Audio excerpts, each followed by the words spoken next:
2, 3 o'clock, 4 o'clock, drop. 5, 6, 7 o'clock, 8 o'clock, drop. 9, 10, 11 o'clock, 12 o'clock, drop. We're going to rock around. They're images of pain and damage, right? And they're sort of overlaid with the sounds of pleasure. This is X-ray audio, a story of forbidden recordings from the Soviet Union. An exhibition brought to a troubled region where its message resonates today. By the 1950s, Stalin's censors had banned entire genres of music. But listen carefully, and you could still hear the sound of decadence drifting over the Iron Curtain. It was a threat from the West, but an opportunity for dissidents and bootleggers in Russia. Underground, they copied smuggled music, not onto vinyl, but onto used hospital X-rays. People in Leningrad after the war used a machine which you can make individual records with. They seem to have got hold of one of those and started to copy the technology and build their own recording machines. Somebody somewhere along the line had found out that you could use X-ray film as a base to make records, and they started to cut their own records for themselves at first and for their friends, and then increasingly for sale. It became an industry.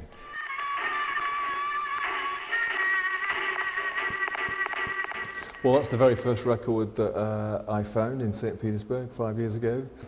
It's Rock Around the Clock, Bill Haley. So late 50s, possibly early 60s had been made. And this is what started it all for us. This is obviously quite an intimate picture of some Soviet citizen. The bootleggers faced years in prison for doing this. When the KGB caught one and put him in jail, it wasn't just the bones they objected to. The press wrote that by spreading un-Soviet music, he had robbed the people of their souls. Around 1 million discs changed hands in the 50s and 60s, but only a minority featured American rock and roll. Russians wanted the forbidden sounds of their own. Gypsy romance, underground folk songs seen as anti-Soviet, or the music of émigrés who'd fled the regime.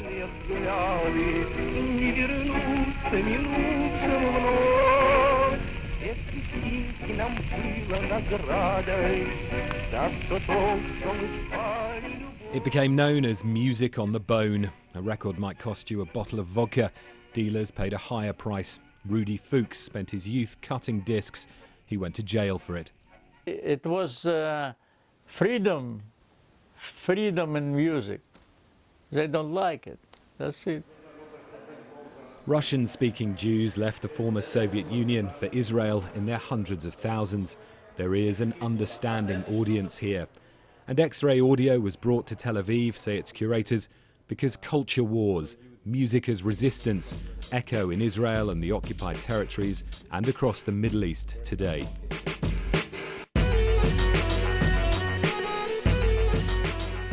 I spoke to Esra Al-Shafi from Bahrain. She doesn't want her face shown. Such can be the risks of pushing for free expression. Esra runs a digital equivalent of the old bone music. Then it was forbidden folk songs in the Soviet Union. Now it can be Kurdish artists in Turkey who feel stripped of their indigenous identity. Mideast Tunes is a song-sharing platform in a region where she says censorship and surveillance are the norm.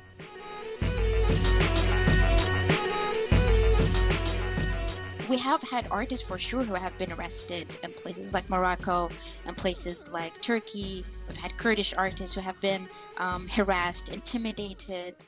Obviously, there are some times where a musician gets in touch with us and says, can you pause my profile? I don't want to delete it, but pause it for this period of time. For example, during the protest in Iran, whenever it really escalates. Here in the West Bank city of Ramallah, artists talk about a music industry that struggles to develop amid the politics of military occupation and a social conservatism that can shun their genres. This is Palestine Music Expo, an attempt to bring worldwide talent scouts to Palestinian artists from Israel, the West Bank and Gaza.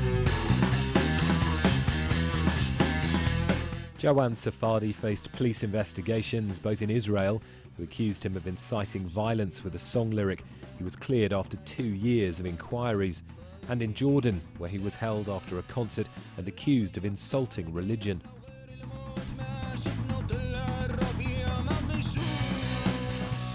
There is a scene, there's a huge underground alternative scene in the Arab world, despite the restrictions, and there are restrictions and they are tough. There's many taboos that you can't sing about, and you have to be very smart about it and to know how to do it and when to do it and where to do it.